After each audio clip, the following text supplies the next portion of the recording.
Hello दोस्तों, knowledge TV में आपका स्वागत है। आज हम एक्सेल के बेसिक के बारे में हम आपको थोड़ा-सा बताएँगे और धीरे-धीरे हम आपको बेसिक से एडवांस की ओर लेके जाएँगे। जहाँ पे हम आज बात कर रहे हैं कि एक्सेल में बेसिक स्टार्टिंग कहाँ से होती है और वो किस लेवल तक धीरे-धीरे आगे जाती है। तो हम आपको बता दें कि एक्सेल एक खुद में इतना बड़ा सॉफ्टवेयर है जिसका कोई कंपैरिज़न नहीं कर सकता। अब हम एक्सेल के बारे में आज उन डाटा एंट्री से लगाकर formatting, cells, alignment, merge, conditional formatting, table format, cells, insert, delete, sort, find, formulas basic है उसके बारे में हम आपको आज बताएंगे। तो चलिए अब हम स्टार्ट करते हैं। जैसे कि हम आज एक स्टार्टिंग वन से स्टार्ट कर रहे हैं। जैसे पार्ट वन हम आज बना रहे हैं, उसके बाद में पार्ट टू, पार्ट थ्री ऐसे करके हम धीरे धीरे इस सेशन को आगे बढ़ाएंगे। तो जैसे कि आज हम जैसे एक एग्जांपल के लिए एक स्टूडेंट डेटा ले लिया हमने।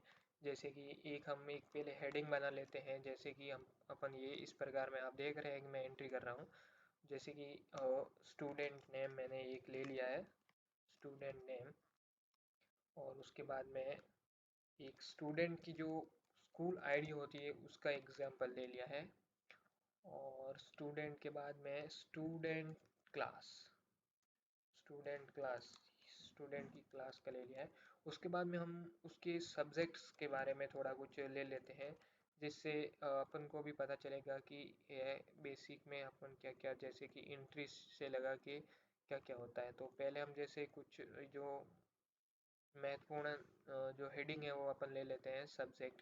अब यहाँ से मैं जैसे यहाँ पे मैं सब्जेक्ट डालूंगा। जैसे पहले मैं एक इंग्लिश सब्जेक्ट डाल देता हूँ, उसके बाद में मैं हिंदी सब्जेक्ट डाल देता हूँ, फिर साइंस डाल देता हूँ, उसके बाद में सोशल साइंस भी एक सब्जेक्ट ये भी डाल देता हूँ, उसके बाद में मैथ्स डाल देता हूँ, और उसके बाद में थर्ड लैंग्वेज जिस जो भी अलग अलग रहती है। एग्जाम्पल के लिए मैं ये संस्कृत डाल देता हूँ, और जो जहाँ अदर एक अदर भी डाल देता हूँ। सब जगह अलग अलग रहती है इसके लिए। इस पे मैंने अभी मान लो ये एक पूरा डेटा बना लिया है हेडिंग का, एग्जाम्पल के लिए। जैसे कि कोई है तो उनको ऐसे टाइप करके पहले कुछ भी मतलब वो बना रहे तो उनको एक रो डेटा रेडी करना है। तो ये तो मैंने आपको एग्जाम्पल के लिए बना दिया है। उसके बाद में यहाँ पे जैसे टोटल्स मार्क्स, मैं यहाँ पे टोटल मार्क्स देखता हूँ। एक मार्क्स की जो शीट रहती है वो हम अभी प्रिपेयर करेंगे बेसिक। उसके बाद में धीरे धीरे जाके अपन उसके फॉर्मूलाज, कौन कौन से फॉर्मूलाज यूज़ करने हैं, कहाँ करने हैं, फार्मूलाज कैसे यूज़ होते हैं, उसके बारे में मैं आपको बताऊंगा। तो यहाँ पर टोटल मार्क्स हमने डाल दिया। यहाँ पर परसेंटेज का भी एक डाल देता हूँ मैं। तो परसेंटेज का भी एक मैंने ये कॉलम डाल दिया है। तो अब जैसे कि मैंने एक रो डेटा तैयार किया है, तो अभी मेरे को इसको फॉर्मेटिंग करना है। तो अभी इस डेटा को फॉर्मेटिंग करने के लिए मुझे क्या करना होगा। तो जैसे आप देखेंगे इसको अभी फॉर्मेटिंग कैसे किया जाए, आपके भी मन में एक सवाल आता रहेगा। तो पहले हम इसको फॉर्मेटिंग करेंगे। जैसे कि एग्जांपल के लिए अभी जैसे ये यहाँ पे एक ही रो में पूरा ये डेटा दिया हुआ है, लेकिन आगे ऊपर की जो रो है वो एकदम ब्लैंक है। तो उन रो को पूर्व अपन को ये कन्वर्ट करना है, मर्ज करना है। तो हम क्या करेंगे, पहले मैं इन दोनों रो को मर्ज कर देता हूँ। इन दोनों रो को मर्ज करने के लिए मेरे को यहाँ पे आप देख पा रहे हैं कि मर्ज एंड सेंटर का है, उस पर आप क्लिक कर सकते हो। यहाँ पर मर्ज एंड सेल्स में, तो यहाँ पे मैं फर्स्ट वाले पे क्लिक करूँगा, मर्ज एंड सेंटर। तो यहाँ पे क्या होगा कि ये जो वैल्यू है जो सीरियल नंबर की वो मर्ज हो गई है, ये रो दोनों मर्ज है। इसकी तरह मैं पूरे सब के सब को इन दो कॉलमों के अंदर मर्ज कर दूंगा। इनको मैंने सब जगह मर्ज कर दिया। और अभी मैं क्या करूँगा, इनको सेंटर में लाऊंगा। तो ये मेरे को यहाँ पे मिडिल अलाइनमेंट का एक ऑप्शन दिखेगा। ये अलाइनमेंट है, ये रो में जो भी टाइप रहते हैं, कंटेंट रहता है, उनको अलाइनमेंट करने के लिए यूज़ किया जाता है। यहाँ पर जो आप ये देख पा रहे हैं उसको तो ये मैं इसको मिडिल अलाइनमेंट सेलेक्ट करूँगा, तो जैसे ही मिडिल करूँगा तो ये मिडिल में आ जाएगा पूरा डेटा। उसके बाद में अभी जैसे ये देख सब्जेक्ट है, तो सब्जेक्ट को अभी टोटल मेरे को यहाँ पर सब्जेक्ट को इन सब्जेक्ट के कॉलम के ऊपर हेडिंग देना है, तो मैं यहाँ से यहाँ पे पूरा इसको सेलेक्ट करके डायरेक्ट मर्ज एंड सेंटर कर दूंगा ताकि ये पूरा इसके अंदर आ जाए। उसके बाद मैं यहाँ पर भी एक दो अलग से एरिया, तो इसको मैं यहाँ पर सेम तरीके से मर्ज एंड सेंटर करके यहाँ पर इसको एक नाम दे देता हूँ रैंक कार्ड। अब यहाँ पे होने के बाद अभी मेरे को इस सेल्स की जो लाइन की विड्थ है उसको मैं सही करने के लिए मैं पूरे यहाँ पे सेलेक्ट करूँगा पूरे एक्सेल को, और वहाँ पे यहाँ पे किसी भी जगह जाके यहाँ पे डबल क्लिक कर दूँगा तो ये पूरा अलाइनमेंट मिडिल में हो जाएगा। उसके बाद में अभी मेरे को इसको बोल्ड करना है, तो आपके पास में दो ऑप्शन है बोल्ड करने के लिए। यहाँ तो आप पूरा रो सेलेक्ट करके यहाँ पे बी का ये जो लगा यहाँ पे ये क्लिक करके इसको पूरा बोल्ड कर सकते हो, या फिर आपके पास में एक और ऑप्शन है, यहाँ पर आप कंट्रोल प्लस बी, ये इसका शॉर्टकट है, ये शॉर्टकट प्रेस करके आप इसको भी बोल्ड कर सकते हो। शॉर्टकट का भी वीडियो हम लाएंगे, सारे एक्सेल के शॉर्टकट का वो बाद में लाएंगे। तो अभी जैसे मैं इसको कंट्रोल बी करता हूँ तो ये पूरा पूरा बोल्ड हो जाता है। ये शॉर्टकट है, ये आपको याद रखना है। उसके बाद में बारी आती है बॉर्डर की, तो अभी जैसे ये जो मैंने हेडिंग दी है इसको मेरे को बॉर्डर देनी है, तो बॉर्डर हमेशा यहाँ पे जाके आप अलग अलग बॉर्डर, जैसे बॉटम बॉर्डर हो गए, टॉप बॉर्डर हो गए, left right know all all border, outside border, think outside border, ऐसे करके आप किसी भी प्रकार की बॉर्डर लगा सकते। अभी यहाँ पे मेरे को ये पूरी ऑल बॉर्डर देनी है क्योंकि इसको पूरे को बॉर्डर करना है। इसके बाद में मेरे यहाँ पे मैंने सेलेक्ट करता है, यहाँ पे बॉर्डर हो गया। अभी एग्जांपल के लिए मैं दो चार स्टूडेंट के नाम ले लेता हूँ, जैसे जसवीर,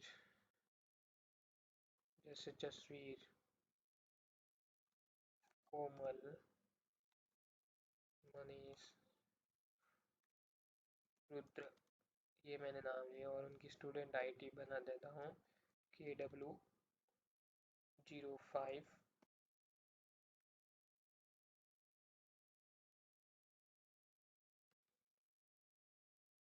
06 07 और 08, ये मैंने उनकी स्टूडेंट आईडी बनाई। और मान लो ये क्लास 9th के स्टूडेंट है सब,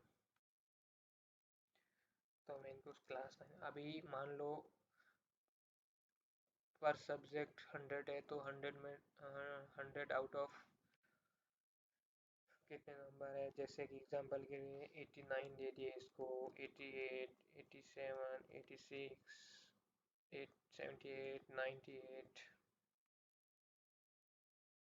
76, ये नंबर दे दिए। और अब यहाँ पे फार्मूलाज लगेंगे, तो फार्मूलाज अपने को बेसिक में, जैसे कि मेरे को ये अब आपको मान मान लो कि आपको ये पूरा 6 सब्जेक्ट का टोटल मार्क्स कैलकुलेट करना है, तो आपके पास में अभी दो ऑप्शन है। यहाँ तो आप डायरेक्ट इक्वल टू SUM करके सम करके इसको सम कर सकते हो, यहाँ पे आप उसको पूरा सेलेक्ट कर लो, यहाँ से यहाँ तक कहाँ तक आपको फॉर्मूला चाहिए कैलकुलेट होना चाहिए, वहाँ से जाके डायरेक्ट सेलेक्ट करके उसको एंटर कर सकते हो, तो यहाँ पे टोटल की ये सम हो जाएगी। और दूसरा ऑप्शन है, यहाँ पे आप जहाँ पे आप फॉर्मूला इंसर्ट करना चाहते हो वहाँ पे क्लिक करो, और डायरेक्ट यहाँ पे सम का आइकन दिखेगा, उस सम के आइकन पे क्लिक करो तो ऑटोमेटिक यहाँ पर ये दिखेगा। फिर आपको कहाँ पे फॉर्मूला उसको उसका क्राइटेरिया कहाँ तक लेना है वो आप यहाँ से सेलेक्ट करके उसको डायरेक्ट इंटर कर दोगे, तो वहाँ पे आपको पूरा पूरा ये फॉर्मूला कॉपी हो जाएगा, और वो अब आपके सब जगह का जो टोटल नंबर ऑफ मार्क्स है उसको सम कर लेगा। उसके बाद में रहा परसेंटेज का, तो अभी मान लो एग्जांपल के लिए मुझे परसेंटेज निकालना है, तो टोटल सब्जेक्ट 6 है, और 6 टोटल सब्जेक्ट 6 का टोटल हो रहा है 600, तो मैं बेसिकली जो नॉलेज है उसके हिसाब से जो उसका टोटल मार्क्स है उसमें उसको डिवाइड कर दूंगा 6 से, तो उसका परसेंटेज अभी आ जाएगा 84.16 परसेंटेज। तो ये बेसिकली उसका ये परसेंटेज है, तो ये मैं ऐसे ये फॉर्मूलाज के साथ में मैंने इसका ये परसेंटेज निकाल लिया। इसी प्रकार अभी मैं बाकी के नंबर भी डालता हूँ, तो उससे क्या होगा कि उसकी पूरी डिटेल ये जो है वो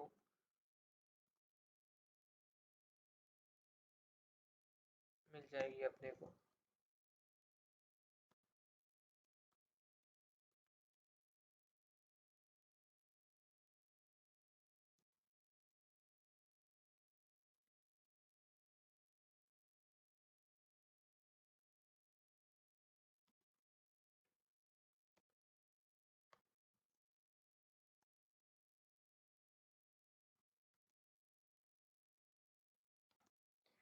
अब मैंने ये पूरे लोगों के फील्ड इंसर्ट कर दिए, तो इसके साथ में अभी जैसे ही उनको इनपुट मिला तो टोटल मार्क्स उसके आ गए हैं सबके, और उसके साथ में उनका परसेंटेज भी निकल गया है। तो अब ये परसेंटेज आने के बाद में मान लो ये एक रो डेटा सब रेडी हो गया है। तो अब इसको हम, अब मान लो कि अब मुझे टॉप रैंक वाइज इसका डेटा चाहिए, तो हम क्या करेंगे इसको, मतलब ये अभी किसी का ज़्यादा है किसी का कम है, उसके हिसाब से उसको रैंक मिला है। अब मैं इसको कन्वर्ट करूँगा कम से ज़्यादा, तो वो कैसे करना है, तो मैं पहले क्या करूँगा, इसको यहाँ पे मैं एक ब्लैंक रो ऐड करता हूँ।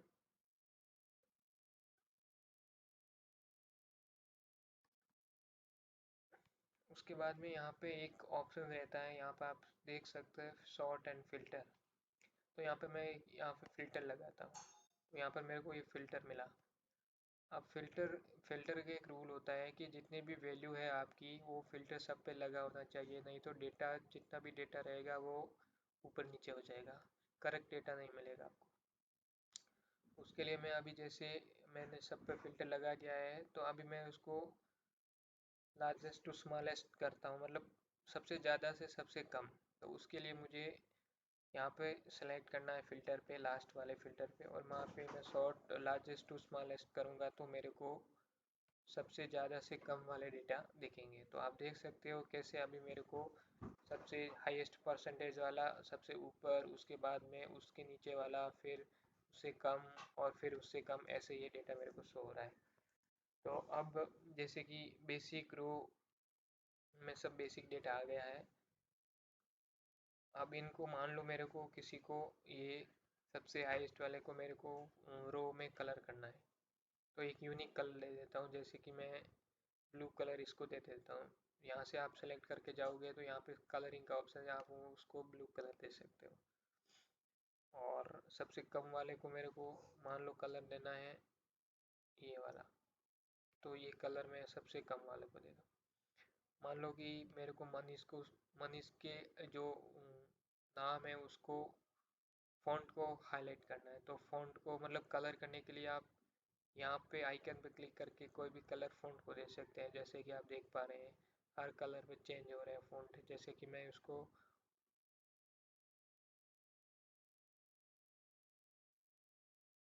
Green colour, light green colour दे दिया, तो लाइट ग्रीन कलर आ गया। वैसे वैसे आप इसको कुछ भी कलर दे सकते हो। उसके बाद में ये जो हेडिंग है इसको फॉर्मेट टेबल भी आप दे सकते हो, जैसे कि कोई मुझे ये फॉर्मेटिंग टेबल देनी है उसको, तो आप उसको टेबल क्रिएट कर सकते हो अलग अलग, जिससे जो आपको मतलब इजी जाए उसके हिसाब से हेडिंग के हिसाब से। तो यहाँ पर मैंने उसको एक फॉर्मेटिंग कलर टेबल दिया है जो आप देख सकते हो। उसके बाद में आप इसके अलग अलग फॉर्मूलाज है, जैसे कि किसी सेल्स को मेरे को, जैसे स्टूडेंट आईडी, ये सबकी स्टूडेंट आईडी है, उसको अंडरलाइन करना है। तो आपके पास में दो ऑप्शन है, यहाँ तो आप डायरेक्ट आइकन पे क्लिक करके यहाँ पर अंडरलाइन कर सकते हैं, यहाँ पर डायरेक्ट आप उसको कंट्रोल यू करके अंडरलाइन कर सकते हैं। इस तरह आप धीरे धीरे एक्सेल की बारीकी से आप सीख सकते हो। तो चलिए, आज का वीडियो हम यहीं समाप्त करते हैं। कल आपके लिए एक और नया वीडियो लेके आएंगे जिसमें एक्सेल के अलग अलग पार्ट, जैसे आज हमने सिर्फ होम स्क्रीन के जो रिबन पार्ट है वो आपको बताए। कल हम आपको इंसर्ट, डेटा इंसर्ट कैसे करते हैं, उसके अंदर क्या क्या रहता है, क्या उसका चार्ट कैसे प्रिपेयर होता है, उसको लिंक, हाइपर लिंक कैसे करते हैं, टाइमलाइन स्लाइसर और विन और loss, column, line, 3D map, pivot chart, maps, उसके बाद में अलग अलग इल्यूशन कैसे उसमें डाल सकते हैं, टेबल इंसर्ट कैसे कर सकते हैं, और अगर किसी एक्सेल के अंदर ड्रॉ करना है तो अपन ड्रॉ कैसे कर सकते हैं। उसके बाद पेज सेटअप हो गया, पेज लेआउट हो गया, मार्जिन कैसे सेट करें, पेज, क्या पेज होता है, landscape, oriental, side, print area क्या सिलेक्ट करें, पेज ब्रेकअप है उसका यूज़ कहाँ किया जाता है और उसको कैसे उसको यूज़ किया जा सकता है, थीम को कैसे बदला जा सकता है। उसके बाद में फार्मूलाज क्या क्या इसके अंदर रहते हैं, कौन कौन से फार्मूलाज कहाँ यूज होते हैं, डेटा वैलिडेशन क्या है, डेटा के अंदर क्वेरी कनेक्शन क्या है, टेक्स्ट सीएसवी क्या है, एग्जिस्टिंग कनेक्शन को कैसे है, डेटा इंपोर्ट एक्सपोर्ट कैसे कर सकते हैं। उसके बाद में डेटा वैलिडेशन का यूज़ कहाँ होता है, एक्सेल को प्रोटेक्ट कैसे करते हैं। धीरे धीरे हम सभी सीखेंगे। फीस panel, grid line shading, page breakup, layout, macros, macros क्या है, मैक्रोज का उपयोग कहाँ होता है, कैसे किया जाता है, मैक्रोज कैसे सीख सकते हैं, उसके बारे में हम आपको सारी बेसिक बातें अभी अगले वीडियो में धीरे धीरे पार्ट 1 2 3 जैसे आते रहेंगे, उसमें हम आगे आपको बताते रहेंगे। चलो, अभी इस वीडियो को हम यही समाप्त करते हैं और अगले वीडियो में हम आपके लिए लेके आएंगे उससे आगे इंसर्ट के साथ में धीरे धीरे धीरे एक्सेल के एडवांस में चले जाएंगे। इसी सीट को हम कंटिन्यू करेंगे और उसके अलग अलग तरीके से formulas, V lookups, H lookup, count if वगैरह वगैरह सारे फॉर्मूलाज यूज़ करेंगे। मैक्रोज कैसे काम करता है, मैक्रोज के बारे में भी बताएंगे। तो बने रहे हमारे साथ और देखते रहिए और सीखते रहिए।